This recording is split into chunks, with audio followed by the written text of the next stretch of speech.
तो हेलो दोस्तों, बिना किसी देरी के वीडियो को शुरू करते हैं। तो इस सीरीज़ की स्टार्टिंग होती है। इसके बाद ईचन वहाँ से चलते चलते एक अलग ही जगह पर आ गया था और वह अभी भी अपनी उसी बात से परेशान था। लेकिन तभी उसे कोई चीज़ आसमान से नीचे गिरते हुए दिखाई देती है। फिर वो उसे जैसे ही चेक करने जाता है तो उसे वहाँ पर एम्परर जियानवो की ट्रू फायर दिखती है। पर वो उसे देखकर भी उदास हो जाता है और वो कहने लगता है कि अगर आज मेरे पास मेरा कल्टीवेशन कोर होता तो मैं इस ट्रू फायर को एब्जॉर्ब कर लेता, पर अब तो मैं इसके भी काबिल नहीं हूँ। लेकिन वो ट्रू फायर ईचन की काइंडनेस देखकर खुद ही ईचन को अपना मास्टर एक्सेप्ट कर लेती है। फिर उसके बाद वो उसके अंदर भी चली जाती है।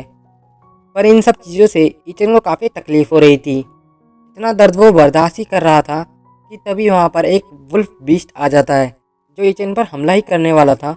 लेकिन उसी समय उसकी ट्रू फायर की वजह से वो वुल्फ बीस्ट भी वहीं मारा जाता है और इन दर्द की वजह से ईचन वहीं पर बेहोश हो जाता है। ईचन को होश में आने पर वो अपने आप को एक घर में पाता है। तभी वहाँ एक लड़का आता है जो ईचन को होश में देखकर काफ़ी खुश हो जाता है और अपने ग्रैंडपा को ये खबर देने बाहर जाता है कि सीनियर ब्रदर जाग गए हैं।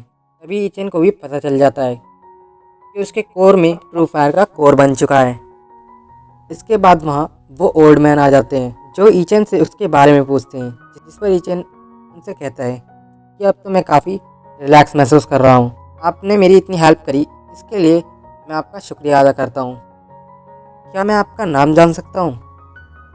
जिस पर वो ओल्ड मैन उससे बोलता है कि मेरा नाम जेंग पेंगनियान है, तुम मुझे मिस्टर जेंग भी कह सकते हो। जिसके बाद ईचन अपना इंट्रोडक्शन देता है कि मेरा नाम ईचन है। फिर मिस्टर जेंग उसे खाने पर इनवाइट करते हैं जहां वो लड़का यानी कि हुआ उन्हें खाना सर्व करता है। वहीं हुआ भी उस ईगल के लिए कुछ खाना लेकर आता है, जिसे देखकर वो ईगल तुरंत ही उस खाने को खा लेता है। फिर मिस्टर जेंग ईचन से पूछते हैं कि तुम तो एक कल्टीवेटर लग रहे हो, शायद तुम कल्टीवेशन करना भी जानते होगे, आखिर तुम किस सेक्ट से हो? जिस पर ईचन उन्हें बताता है कि मैं किसी भी सेक्ट में कल्टीवेशन नहीं करता हूँ, मैं अपनी कल्टीवेशन खुद से ही इम्प्रूव करता हूँ। ईचन की ऐसी बातें सुनकर मिस्टर जैंग उसे एक सुझाव देते हैं कि तुम्हें कोई सेक्ट को ज्वाइन कर लेना चाहिए, इससे तुम्हारी ताकत काफ़ी तेज़ी से ग्रो होने लगेगी। वो सब ये बातें कर ही रहे थे कि तभी वहाँ पर एक लड़का आता है जिसका नाम ताओ होता है और वह हैंगी सेक्ट का एक डिसिपल था। वो मिस्टर जैंग से कोई चीज़ मांग रहा था, पर मिस्टर जैंग से वो चीज़ देने से मना कर देते हैं। तभी वो ईगल ताओ पर अटैक कर देता है, पर ताओ ने उस ईगल को ही उल्टा घायल कर दिया था और मिस्टर जैंग को मारने जाता है। लेकिन बीच में ईचन उसे रोक देता है। फिर ताओ ईचन से कहता है कि तुम अभी निंग क्यूआई स्टेज के फर्स्ट लेवल पर हो, जबकि मैं सेकंड लेवल पर, इसलिए ज़्यादा हीरो बनने की कोशिश मत करो। लेकिन ईचन उससे कहता है कि तुम्हें फाइट करनी चाहिए, ना कि मुंह चलाना चाहिए। जो सुनकर तो ताओ भी ईचन पर अटैक करने लगता है।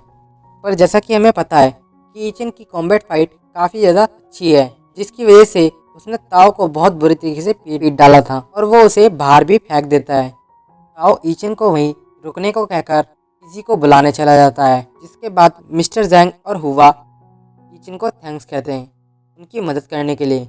ईचन उनसे पूछता है कि ताओ आपसे क्या चाहता है, तो मिस्टर जैंग उसे बताते हैं कि वो एक लंबी कहानी है। वैसे मैं पहले हैंगी सेक्ट का एक एल्डर हुआ करता था, क्या तुम हैंगी सेक्ट को ज्वाइन करना चाहते हो? तो मैं तुम्हारे लिए वहाँ पर बात कर सकता हूँ। जिस पर ईचन थोड़ा सोचता है और फिर कहता है कि मिस्टर जैंग, आपका इसके लिए बहुत बहुत शुक्रिया, मैं इस सेक्ट में ज्वाइन होने के लिए तैयार हूँ। इसके बाद हम हैंगी सेक्ट के अंदर का सीन देखते हैं जहाँ ईचन अपने साथ एक लेटर लेके आया था जो कि मिस्टर जैंग ने उसकी सिफारिश के तौर पर लिखा था। फिर उनमें से एक मास्टर वो लेटर को ले लेते हैं और वो सभी ईचन से उसकी एज पूछते हैं। जिस पर ईचन उन्हें बताता है कि अभी मैं 20 साल का हूँ। जिससे वो तीनों ही मास्टर हैरान हो जाते हैं और कहते हैं कि तुम्हारी एज तो काफ़ी ज़्यादा है, फिर भी तुम अभी तक निंग क्यूआई के फर्स्ट लेवल पर ही हो। तभी मास्टर जोंग वहाँ से जाने लगते हैं। एक मास्टर उन्हें रोकने की कोशिश भी करते हैं, पर वो नहीं रुकते। फिर वो मास्टर गे होंग से ईचन के बारे में पूछते हैं, पर वो कहते हैं कि डायंग पीक में लूजर्स की कोई भी जगह नहीं है। इसके बाद वो आखिरी मास्टर किंग यांग से पूछते हैं, पर उन्होंने भी उसे मना कर दिया था।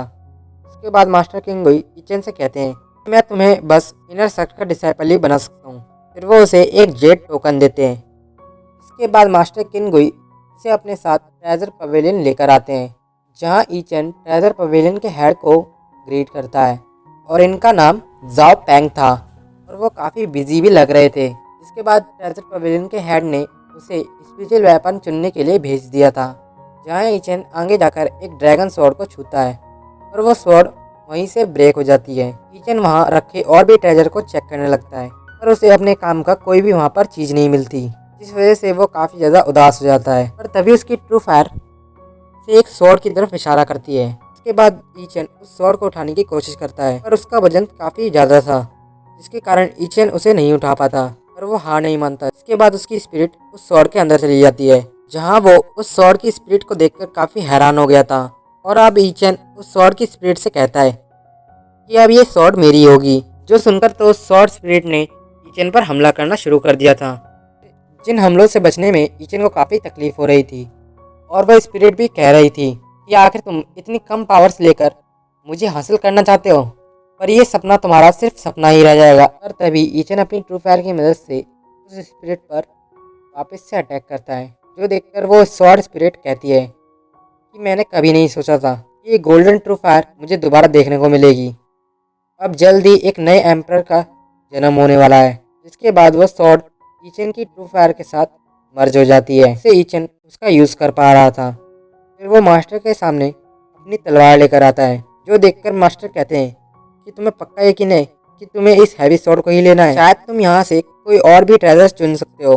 ये तियानक्वी स्वॉर्ड यहाँ कई हजारों सालों से पड़ी हुई है, आज तक इसे किसी ने भी नहीं चुना। जिस पर ईचन उनसे कहता है कि नहीं मास्टर, मुझे तो बस ये तियानक्वी स्वॉर्ड ही चाहिए। जो सुनकर तो मास्टर भी कहते हैं कि ठीक है, अब जो तुमने डिसाइड ही कर लिया है तो अब ये स्वॉर्ड तुम रख सकते हो। इसके बाद ईचन उस ट्रेजर पवेलियन से बाहर आ जाता है और उसे वहाँ निंगसोंग और जाओकैंग आते हुए दिखाई देते हैं। अभी वहाँ खड़े डिसाइपल निंगसोंग की खूबसूरती को देखकर बातें करने लगते हैं और कहते हैं कि ये ज़ैंगिंग सेक्ट की ट्रू डिसाइपल है। ईचन उन दोनों को वहाँ एक साथ देखकर तुरंत वहाँ से चला जाता है, लेकिन निंगसोंग को ईचन के होने का एहसास हो जाता है, इसलिए वो वहाँ चेक करने आती है, पर उसे वहाँ ईचन कहीं भी दिखाई नहीं देता। फिर वो वहाँ से चली जाती है, जिसके पीछे पीछे जाओ कैंग भी जाने लगता है। फिर सीन शिफ्ट होता है और हम ईचन को एक गुफा में देखते हैं, जो अभी भी ज़ैंगिंग सेक्ट से बदला लेने के बारे में ही सोच रहा था। और वो कह रहा था कि मुझे कैसे भी करके बहुत जल्दी स्ट्रांग होना होगा, ताकि मैं इससे ज़ैंगिंग सेक्ट से अपना बदला ले सकूं। इसके बाद ईचन अपनी स्वॉर्ड पर अपना ब्लड डालता है और वो स्वॉर्ड उस ब्लड के साथ मर्ज हो जाती है, जिससे उस तियानक्वी स्वॉर्ड में से एक बॉडी रिफाइनमेंट टेक्निक बाहर निकल कर आती है। तो ये काफ़ी सीक्रेट टेक्निक थी। तो जैसे ही ईचन उस टेक्निक को टच करता है, वो टेक्निक ईचन के अंदर चली जाती है। इस प्रोसेस में ईचन को काफ़ी पेन हो रहा था, पर वो फाइनली पूरी तरीके से उस टेक्निक को भी सीख जाता है। तो ईचन सोचता है कि इस टेक्निक की मदद से तो मैं अपनी बॉडी को काफ़ी जल्दी स्ट्रांग बना सकता हूँ। अगर मैंने इसमें मास्टरी हासिल कर ली तो मेरी बॉडी इनडेस्ट्रक्टिबल बन जाएगी, फिर मैं उस इंसान से भी बदला ले पाऊंगा जिसने मेरा कल्टीवेशन कोर डिस्ट्रॉय किया था। साथ ही साथ ज़ैंगिंग सेक्ट से भी मुझे अपना हिसाब चुकाना है। इसके बाद वो वहीं पर एक स्पिरिचुअल लिक्विड पीने लगता है, लेकिन वो स्पिरिचुअल लिक्विड काफ़ी कम था, इससे वो अगले लेवल पर नहीं जा सकता था। इसलिए वो और भी स्पिरिचुअल लिक्विड कलेक्ट करने की सोचता है। फिर वो मिशन पवेलियन के अंदर जाकर अपने लिए कोई मिशन ढूंढने लगता है, ताकि वो वहाँ कुछ पैसे कमा सके। कि तभी उसे वहाँ एक आइस वुल्फ का टोकन मिल जाता है, लेकिन इससे पहले ही उस टोकन को कोई और ले लेता है, जो कि जाओलोंग था। वो ईचन का सीनियर था, लेकिन ईचन दूसरा टोकन लेने लगता है, पर जाओलोंग उसे भी ले लेता है। जो देखकर तो ईचन कहता है कि सीनियर, मैं आपको नाराज नहीं करना चाहता, प्लीज़ आप मेरे लिए इतनी प्रॉब्लम खड़ी मत कीजिए। जिस पर जाओलोंग कहता है, अगर मैंने ऐसा नहीं किया तो तुम क्या मुझे मारोगे? जाओलोंग की ऐसी बातें सुनकर ईचन समझ गया था कि ये बिना बात ही मुझसे झगड़ा करने की कोशिश कर रहा है और ज़रूर इसे ताओ ने ही हायर किया होगा। फिर ईचन भी अपनी पावर से जाओलोंग को पीछे हटा देता है। इस बात से जाओलोंग अब फाइट के लिए तैयार हो गया था, लेकिन इससे पहले वहाँ फाइट हो पाती एल्डर वहाँ आकर इस मिशन पवेलियन में फाइट करने से मना कर देते हैं। इस बात से जाओलोंग काफ़ी गुस्सा होता है और वो ईचन से कहता है कि आज तो तुम बच गए, लेकिन कब तक एल्डर तुम्हें बचाते रहेंगे? तो वहीं ईचन भी अपने मन में सोच रहा था कि आज अगर एल्डर ना होते तो मैं तुम्हें बताता कि मुझसे टकराने का अंजाम क्या होता है। फिर ईचन वहाँ से एक ब्लड वुल्फ के मिशन वाला टोकन ले लेता है। इसके बाद ईचन मॉन्स्टर फॉरेस्ट में जाकर उस ब्लड वुल्फ की तलाश करने लगता है। उस वुल्फ को ढूंढते ढूंढते एक पर्पल ग्रास दिखाई दे जाती है, जिसे लेने के लिए वो जैसे ही आगे बढ़ता है कि तभी वहाँ पर एक ब्लड वुल्फ सो रहा था, जो कि जाग जाता है और ईचन पर हमला करने लगता है। इससे ईचन अपनी जान बचाकर भागने लगता है और एक जगह जाकर रुक जाता है। फिर अपनी शॉट से ब्लड वुल्फ को मारने की कोशिश करता है, पर वो ब्लड वुल्फ लेवल 5 पर होने के बावजूद भी काफ़ी ज़्यादा पावरफुल था। जिसके बाद ईचन उससे फाइट करने लगता है, पर इसका कोई फ़ायदा नहीं होता और आखिर में ईचन को वहाँ से भागना ही पड़ता है। लेकिन वो वुल्फ भी ईचन का पीछा नहीं छोड़ता और उस पर अटैक करने लगता है। जिसके बाद ये एपिसोड यहीं पर ख़त्म हो जाता है।